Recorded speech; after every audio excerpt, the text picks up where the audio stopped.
Hello and welcome to this episode of my podcast. I am honored to have Dr. Michael McDonagh with me, a battery industry veteran from Wales in the UK. Dr. McDonagh completed his PhD in Metallurgy and Materials Science in 1977. That same year, he joined Crompton Batteries, marking the beginning of his distinguished career in the battery industry. Since then, he has made significant contributions to the field. I first met him in the year 1998. Currently, Dr. McDonagh is the technical editor of Best magazine and a consultant to numerous battery factories in India and abroad. I regularly read his enlightening and educational articles published in various international battery magazines. I am confident you will all enjoy this episode on gel batteries, a topic I have planned to discuss with my dear friend Mike. Mike, can you please share a few details about yourself with our listeners before we get into the questions?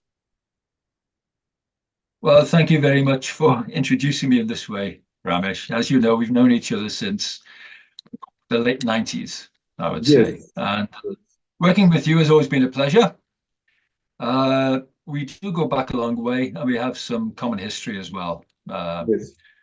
Similar work in similar companies. Um, about myself, there's not a lot to say other than what you've already said. Um, what I'd like to do is explain what I think is my role in the battery industry. I've always seen myself as a bridge between the theoretical and the practical. Um, Understanding the electrochemistry of batteries, lead acid, nickel cadmium, lithium ion, is extremely important. However, understanding it and being able to practically apply it Hmm, is not the same thing. hmm, So what I've hoped I've gained over the years through various roles as a process engineer, as a quality engineer, as a technical director, even as a managing director, is the importance of the whole aspect of the manufacture, design, processing, and the sale of batteries. My particular expertise is lead acid batteries. I hope that I understand enough to be able to advise and help people in what I consider to be a journey from either a complete beginning to full commercial manufacture, or just refining, helping, um, tweeting, or even problem solving in battery factories and aspects of applications of batteries in order to enable the battery industry to become more efficient and, if you like, a more competitive source of energy storage than other forms. I strongly believe that with the present problems and the present emphasis on reducing carbon emissions, that batteries, in particular lead acid batteries, are an undervalued asset, hmm. very undervalued. They have so many aspects which distinguish them from other forms of energy storage. It's the Yes, yes. compactness, the ability to move, to produce, to set up a site anywhere you like without having to worry about the surrounds, whether there's a water source or whether the wind blows or whatever. Hmm. I do think they're the most flexible and best option in order to enable us to transition from fossil fuels to renewables or even nuclear fuel. Hmm. So wherever it comes to energy and energy storage, batteries are your best bet. I think lead acid batteries are undervalued and undersold. And we ought to do more about that. Yeah. So, Mike, but today I wanted to do this podcast on gel batteries. And basically, I know it may not be possible to cover the entire spectrum of the various things pertaining to gel batteries in one episode, probably. But then let's try, and if it's not possible, we can always have one more session later.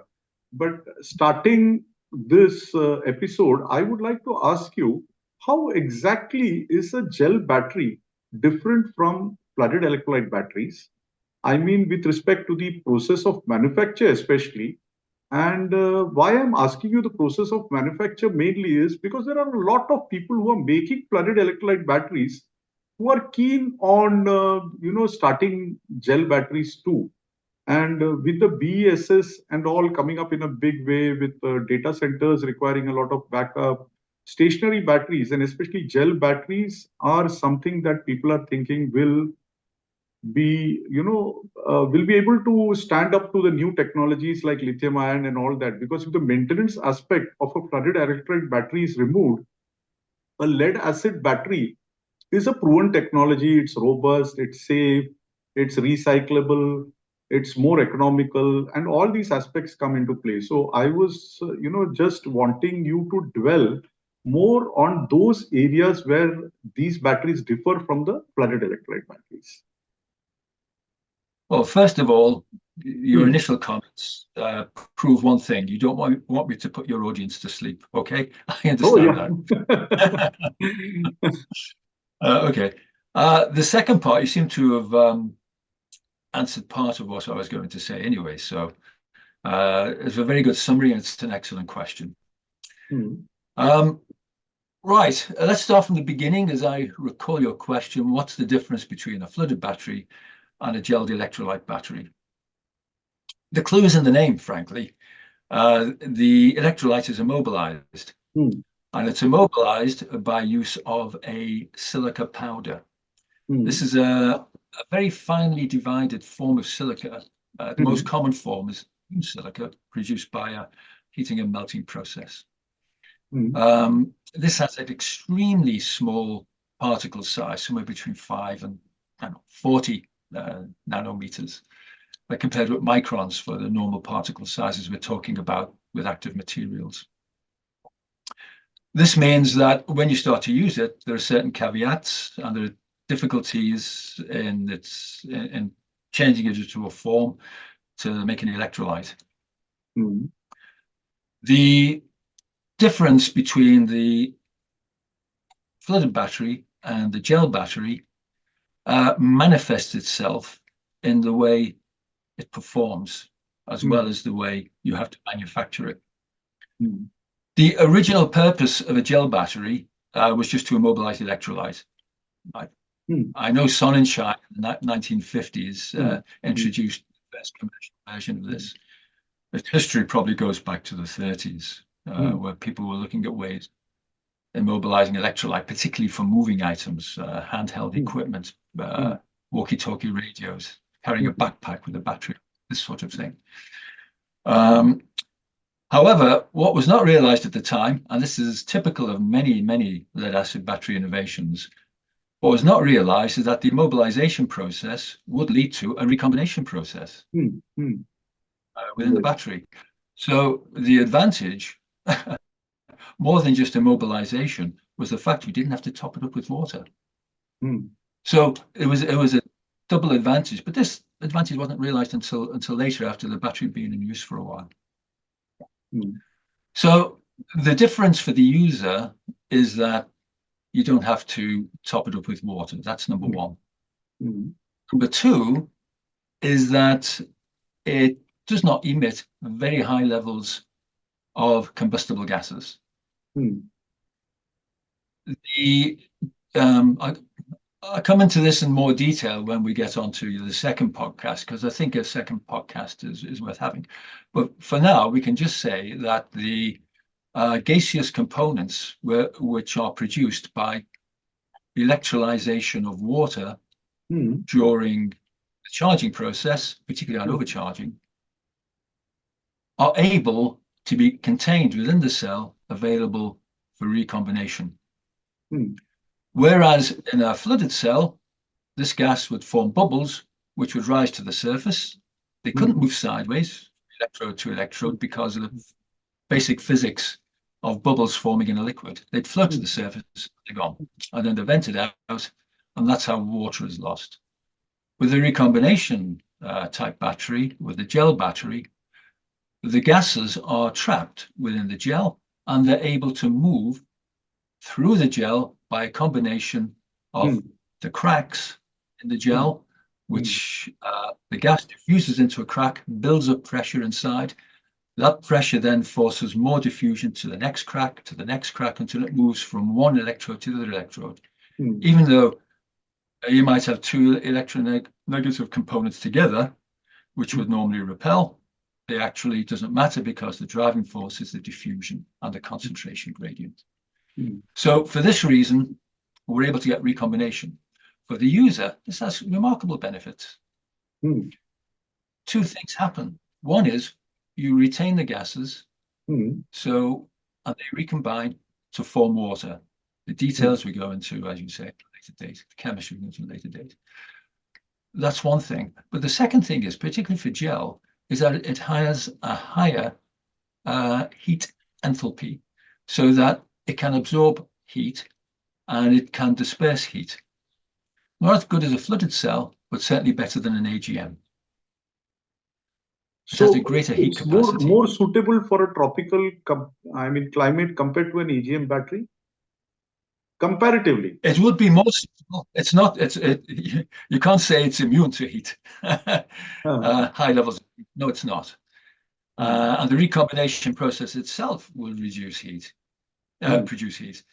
So it will be a bit better than AGM, yes. And the other advantage that the user will see is that you don't get stratification. So if you go down to low levels of discharge, you don't get acid stratification. In both flooded and AGM, you get stratification because you have a liquid which is able to move. And then you get different densities. Those different densities will ensure that the higher density will sink to the bottom.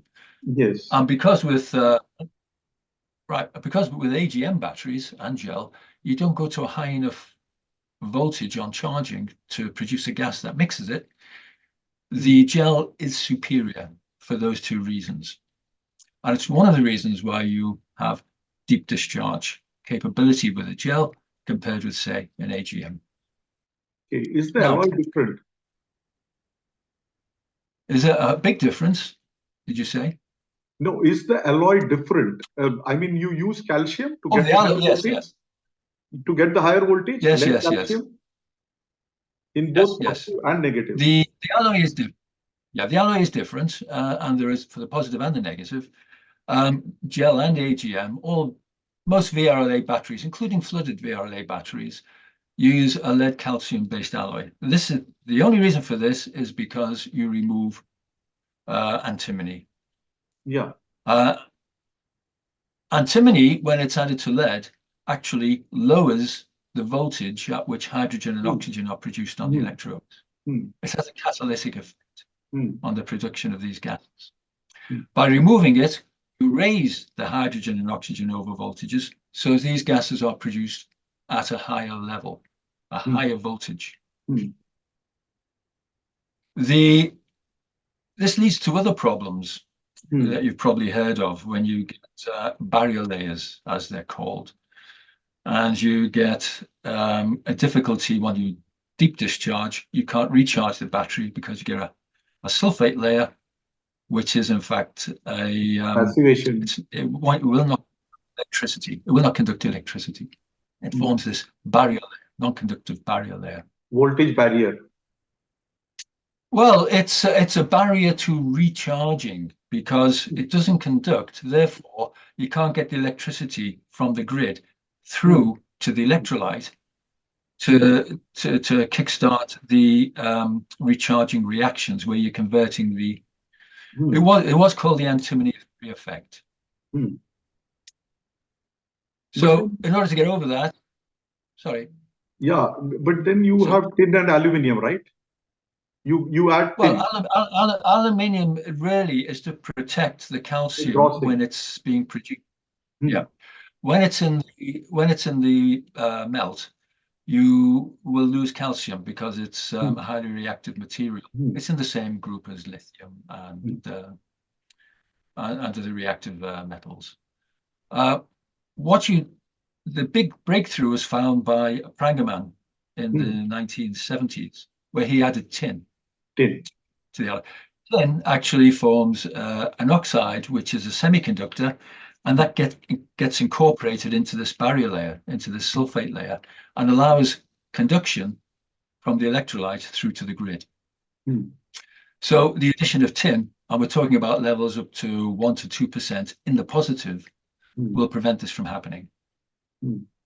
So it's in the early days, there were many problems. There was a PCL effect, as you might Hmm. recall, Hmm. where batteries one discharge and they were finished, Hmm. and it was Hmm. a big problem in the industry. But Prangaman solved that. He was a good friend of mine. I knew him very well. Okay.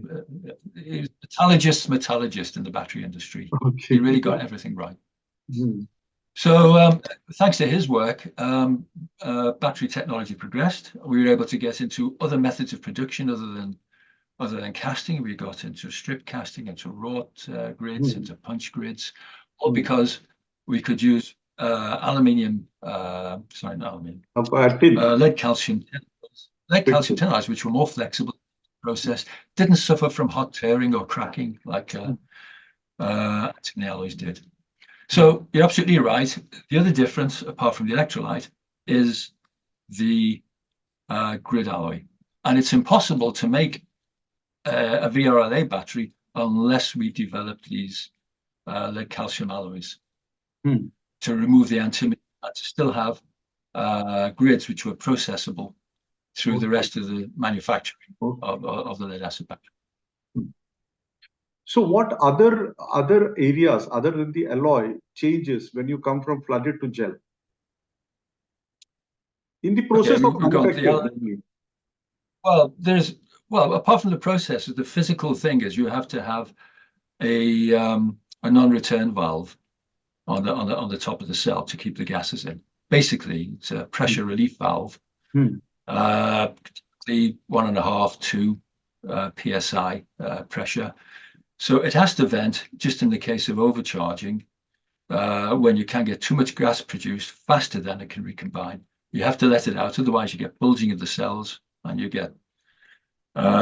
could get splitting or damage to the case. And the silica mixed with the acid Yeah, when you fill it, the filling of the acid. yeah. As regards one last thing about the difference is you have to have a different balance between the positive and negative of the active material. You have This is to because the oxygen cycle. Yeah, you have to have a slightly bigger negative in order for bigger the negative. oxygen cycle. Yeah, slightly more negative active material in order to take advantage of the oxygen cycle. Hmm. Again, the theory and the practice of that we can go into in a later. There's a lot of chemistry involved. So that's another essential thing. Right. If we may now, if we can go on to the processing, which I think is Hmm. what you're asking me about.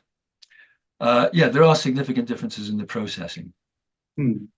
If we come to first of all, the production of the grid, that's the starting point. Hmm. The same active material goes in. Don't have to worry about paste mixing, these things. They're all more or less the same. Hmm. Um, your design has to change slightly, Hmm. obviously. But then when we come to once we have the plates, once they're made, the next stage then is the assembly and the filling. Now, the assembly is a bit more difficult because when you have a high calcium content in your grid, Hmm. also that means it's in the lugs as well, it's prone to oxidation. Hmm. And this forms a light powdery surface, and it Hmm. makes joining the strap to the lugs very difficult. Hmm. So it's very important at this stage to ensure that your lugs are extremely clean. At the point at which you're going to add your strap metal, your lugs have to be pristine, brushed, absolutely clean. Hmm. The second thing you have to do is a process that we call tinning. So Tinning. that means you have to apply tinning, yes. You apply a lead solder a coating to the lugs. Hmm. This is done by dipping in a flux to start with. Hmm. The flux then prepares the surface to give a low contact angle between the lead and the solder. A 60-40, 70-30 solder is fine for this. It's not a problem. It's a standard product, but you just need a very thin layer. You don't need a big thick chunk of it on the surface. And you should immediately, while the lug and the solder are still hot, that's when you should cast your strap.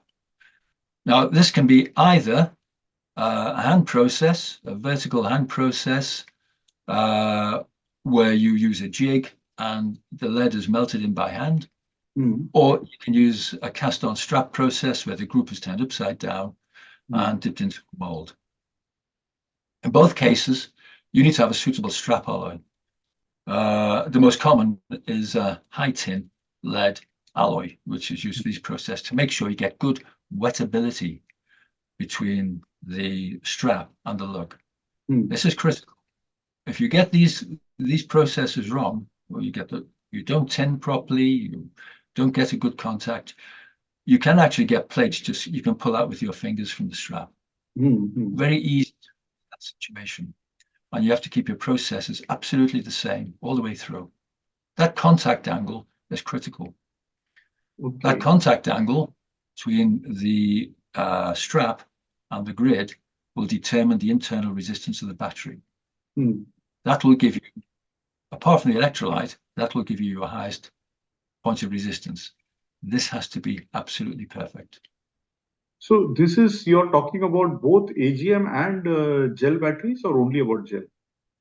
And no, anything which requires lead calcium alloy, where you're using a lead calcium alloy and high discharge performances, high rate discharge performances. So this could refer to a modern flooded SLI battery as much as a deep discharge traction battery. It applies to all equally, but it is a feature. Because we're talking about gel and we're talking about the production of gel, this is a critical aspect. If you're going to manufacture gel, you must get this right. Okay. Now, as far as the mixing is concerned and putting the acid, the silica, and then mixing and putting it, is it okay if you use green plates, or is it better or absolutely required that we must form the plates before filling in the acid in the gel into the cell? Yeah, there are three popular methods of processing of filling. One, the most popular, not the most popular, but the most common I've seen, is to do a two-stage formation process. That is to form your batteries using flooded liquid electrolyte. Then you discharge the battery as flat as you can, a long discharge. You then have an electrolyte of, say, 1.08 SG, 1.1 SG, something at this level, maybe even lower. You then dump that out. Now, it's important you discharge before you add your silica electrolyte, because the higher the concentration of the acid, the more thixotropic the mix when you add the silica, and it will react with the silica so quickly to form a gel, you won't fill the battery. So you cannot, it's difficult to completely charge, to completely fill a fully charged battery, because the gel will be too thick. It'll set too quickly to completely fill it. So you mix the mixing facilities. You've got to have two mixers ready. You've got to have one where you mix the silica with water, and this is a long, laborious process. As I mentioned before, the particle size is so small. You do get like a little cloud of silica produced in wherever you're doing it, and it takes ages to mix in because it does not take it easily to water. It's aquaphobic, really. It doesn't really mix. So it takes a long time to get a uniform mixture, and it has to be a uniform mixture. You then add your acid, and your proportions of acid to water gel mixture has to be such that you end up with the right SG for filling. So that's easy enough to calculate. Most companies do this. Anybody with a technical bent can do that calculation. Mm. So you then have to fill your cell. Let's take this one case where we've got a fully formed battery, which you can form in, say, 24 hours, 48 hours, a deep discharge battery, an industrial battery. You then discharge it. If you filled it a green plate and you filled with your low density acid gel mixture, silica mixture, you couldn't form it very quickly because all of the water would be dried out if you formed it quickly, because you're operating at high voltage, high gassing rates. You'd end up with a solid block. Try to do it in 48 hours. You have to go to 60 hours to 72 hours. This is a big drain on your capital resources. Your output goes down. You need an awful lot of rectifiers to be able to charge in this way. Some people still do it. They prefer that way because it gives some sort of technical advantage to the final product, and it saves the mess and the hassle of dumping acid out and then dealing with that dumped acid. So it's two different approaches. The other way is to have fully formed plates, which you form in a tank, and then you assemble it fully formed, and then you pour your finished density silica electrolyte into it. Now, the only way I've seen this being done routinely and successfully and uniformly and repeatedly is if you cut down on the amount of silica that you use. Let's say on average you use about 6% silica in your mix. You cut it down to, say, 3%. So the gelling process slows down. However, you have to put in something else which polymerizes in order to give you your full gel structure, your immobilized structure. Some of these are proprietary. I can't tell you what they are in an open forum like this. But suffice it to say, there are polymers available which have a delayed reaction to gelling. So you can fill your cell, and then 5-10 minutes later, the full gelling process will come into play from this extra component. Right, that's that. For all these processes, the filling method is very similar, and the apparatus is very similar. You need to vacuum and then pulse fill. Vacuum, fill, vacuum, fill. You have to get rid of all the air inside, and you have to get that electrolyte in as quickly as possible, because certainly in the case of the green cell, you start to react and you're producing heat and you're producing water. The water comes out as steam. It then pushes up and prevents further electrolyte from coming in. Okay. Because the water pushes the gel out, whatever is being pushed from the above. vapor, the steam, because you get in the green battery, you get a very high amount of heat reduced when you add the acid.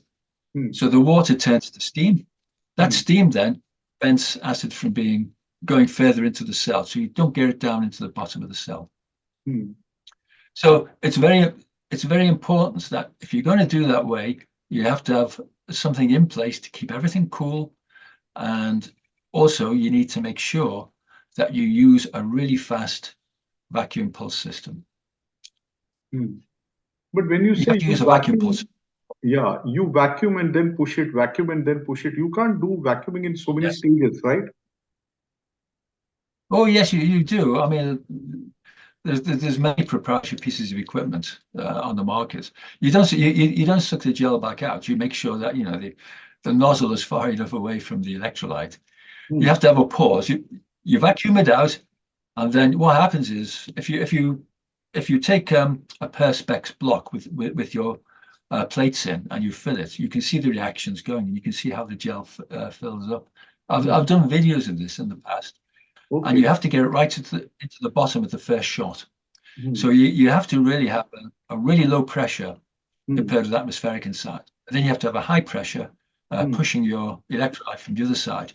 And it goes in with a bang. It almost makes a banging noise. And you see it whoosh, go in with a huge bang, too fast to see it move. And that then goes out to the bottom. And then it fills up more slowly after that. but you have to keep vacuuming it out to make sure you're pushing every last little amount that you can. In Okay. contrast, when you use a weak solution of acid to fill, and you've got a discharge plate, there are no reactions between the plate and the acid, Yeah. and it flows more easily, Yeah. and it's much easier to get in. But I still recommend you use a vacuum fill system. I And want the names of them. when you use a lower specific gravity, of course, the heat generated will also be low because of the heat of reaction, right? Correct. Okay. So Absolutely that right. is the low specific gravity is what you specify for the two-step process, and for the one step, the higher specific gravity, right? For the one step, if you've got formed plates, Then it's you good. have to That's use the no high problem. specific. It's good, but you have to use another thing to prevent the gel, another component. For the one-step process, you have to fill. It depends on how much acid you've got in the plates to start with. But generally, you're starting with, something above 1.2 Sg, maybe up to 1.4 Sg as a starting point. This is once you're into those levels, you do get a very fast gelling reaction, and you have to be really quick. And you do get these reactions going on. It's not so easy. What's the final gravity you need? Well, if you remember, we said that we have to have a porous structure in the gel. That means that you're going to have less acid and not so good contact between the acid and the plates. So in order to get your capacity with a reduced amount of acid, you got something like 90% of the amount that you would normally use, because you have to have around about 90 to 92% filling. So you got something like 7 or 8% voids in there in order to get transport of these gases. It's necessary that to up your SG to get enough acid to give you the capacity. So where you might have, say, 1.26 to 1.28 for a flooded battery, you're up to 1.28 to 1.3 for a gel battery. 1.31 in European climates, 1.31 to 1.32 is not uncommon. Let's put it that way. It's not uncommon. But aiming for 1.29 to 1.3, 1.28 to 1.3 in a tropical climate compared with, 1.28, 1.27, I would say 1.27, 1.29 in a tropical climate compared to 1.25 to 1.27 for a flooded. Something of this level will be required. You've got to go up by about 20 points. So it's that 20% of you. So in temperate climate, it will be higher, 1.3. Yes, definitely, yes. That's where most of my experience is. Yeah, and here you want 1.26 to 1.28. Yes, I experience shows that it depends on how much capacity you need. You can even squeeze it to 1.29 under controlled conditions. If you got something with air conditioning or something like this to keep the temperature down. But it'll be something like that. You go up by 15 or 20 points compared with your normal SG for a flooded battery. It depends on what the application is, because obviously if you've got a traction battery, you're going to need the acid more than you would do for a standby power battery, for instance. So Mike, there's one more thing what I wanted to ask you is, how does the performance of a gel battery vary?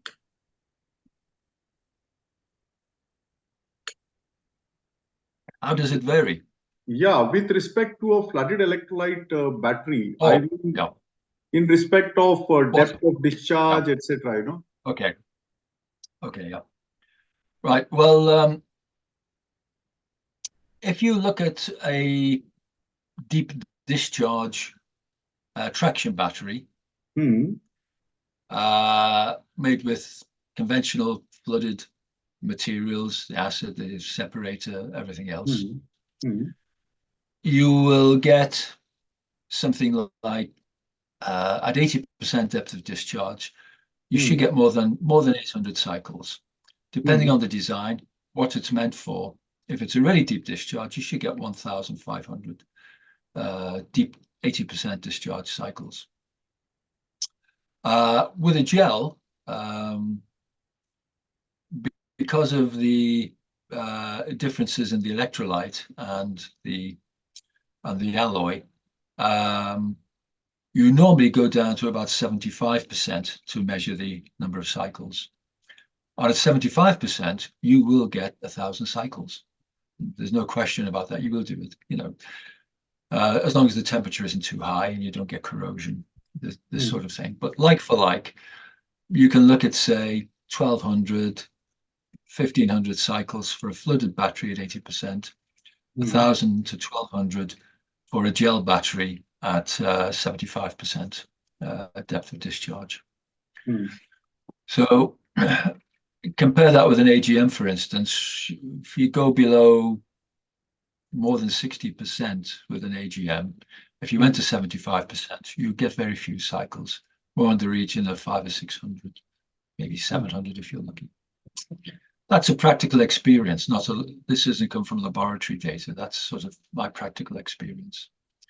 But even laboratory data does show that you get from an immobilized electrolyte, in fact, even from a VRLA where everybody's using the same alloys, you will get AGM will come out on top for deep discharge applications. AGM will be better for deep discharge compared to a gel? No. Sorry, did I say? I meant gel will be better than AGM for deep discharge. Yes.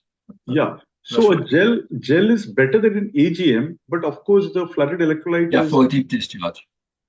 It's better. Well, flooded depends on the design. If you take, say, an SLI design using similar lead calcium alloys, you'll be able to get 500 or 600.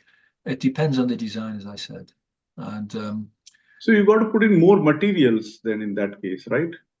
You'd have to put in more materials into the for the gel battery compared to a flooded electrolyte if you want that much life. Well, you'd have to have a bigger battery, yeah. Well, see, there's a difference between the capacity and the usable capacity in the batteries. You can have a 100 ampere hour gel battery and a 100 ampere hour flooded battery. Let's take a tubular design. You will get 1,500 cycles at 80% depth of discharge from the flooded design, but with a gel, you will get 1,000, maybe 1,200 for the same design. So if you want to get the same capacity, you have to go 15% bigger, basically. Or a bit more, isn't it? Because you're talking of 75% depth of discharge and 1,000 cycles, and there you're talking of 80%. I would say you're going to lose. Okay, in practical terms, you will lose 20%. You lose 20%. Okay. Now, yes, basically, yeah. Yeah. Are there some problems in tubular plate gel batteries that are not a problem when it comes to pasted plate gel batteries? I mean, suppose somebody's thinking of getting into gel, is it better for him to get into a pasted plate gel battery rather than a tubular, or what is it? I'll give you a two-part answer to that one.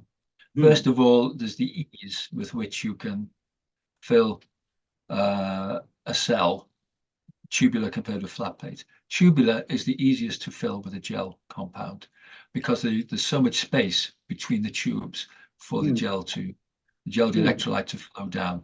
So that makes it easier to start with. The second point is the in-service.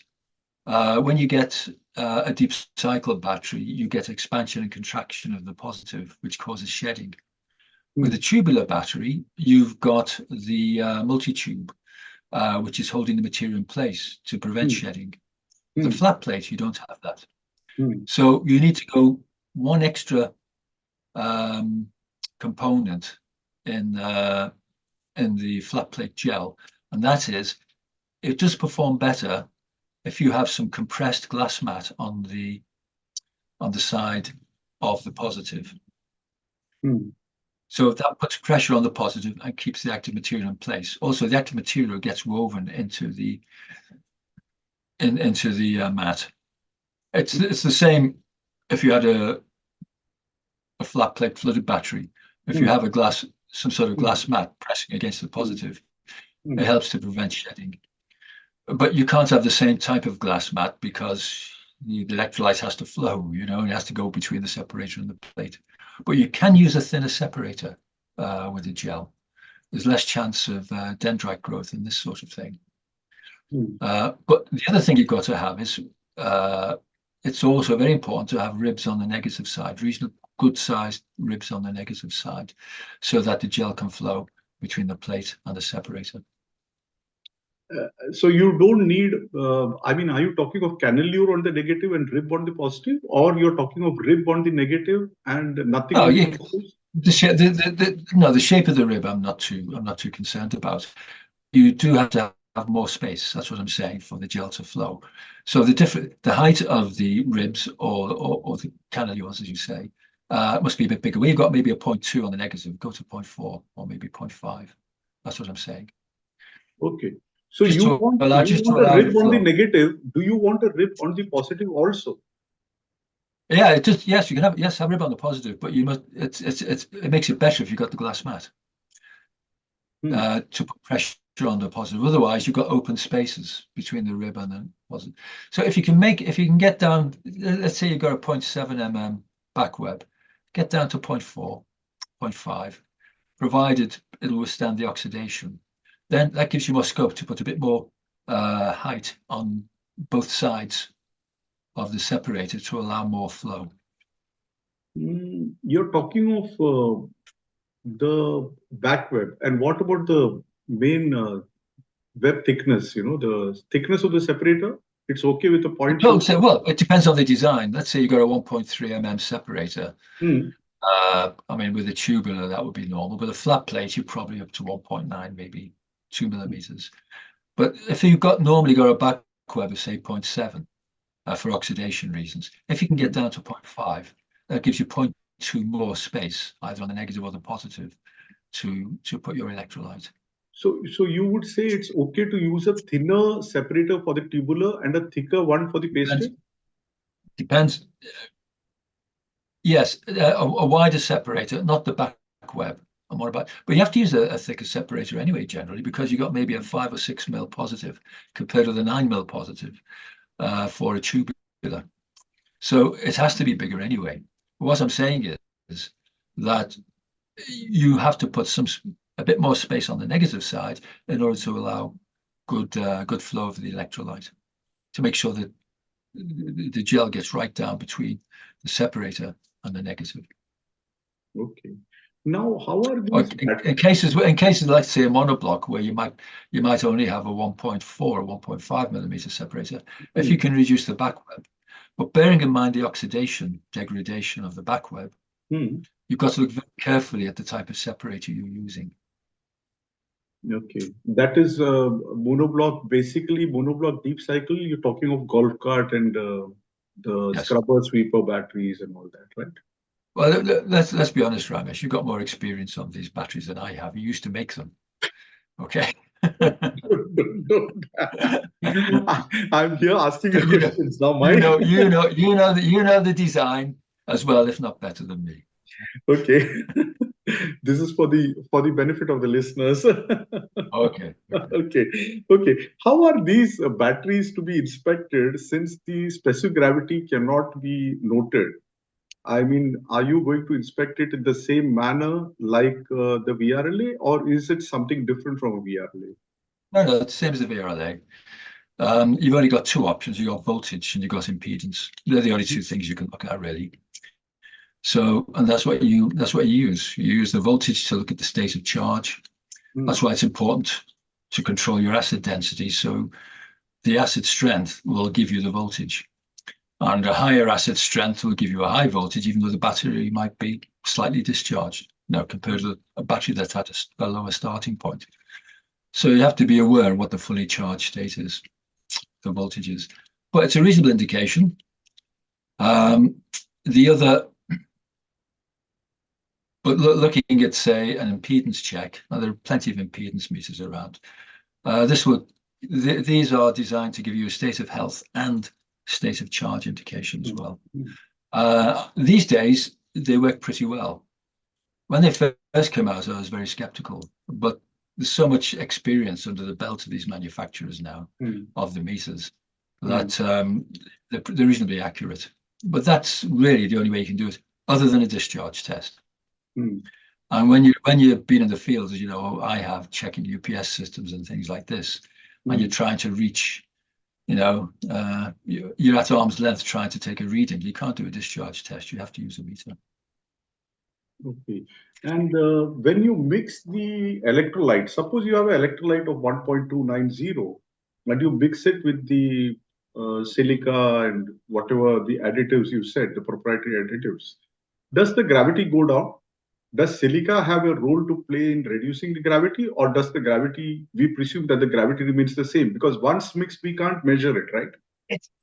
That's a difficult question for me. Theoretically, it does, but the gelling process more or less makes it neutral. You can't do you cannot do a specific gravity reading using a float. You have to use a refraction meter, a refractometer. You have to look at the refractive index of the electrolyte. And because it's silica, it's glass, it doesn't have a great deal of effect on the refractive index.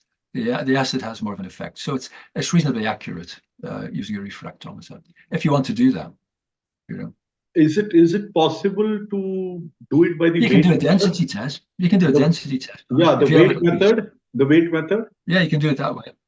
Yeah, but the density test, again, will interfere with the silica will interfere with this because you've got more in the same space. You've got other particles which are like water. But you know what's the weight of silica that you're adding, right? Well, it's only 6%. So, it doesn't have a great deal of effect. Yeah. But I'm just speaking theoretically now. In absolute terms, yes, it will have an effect. In practical terms, the 6%, when you're looking at SG, is not really very much. Okay. And let's face it, it's finely dispersed.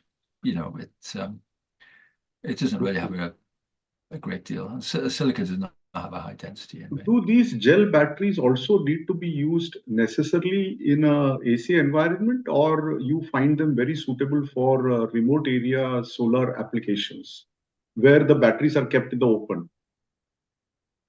Well, if they're in a remote application, the maintenance is going to be negligible. So you need something that does not require a 3-monthly or a 6-monthly top up with water.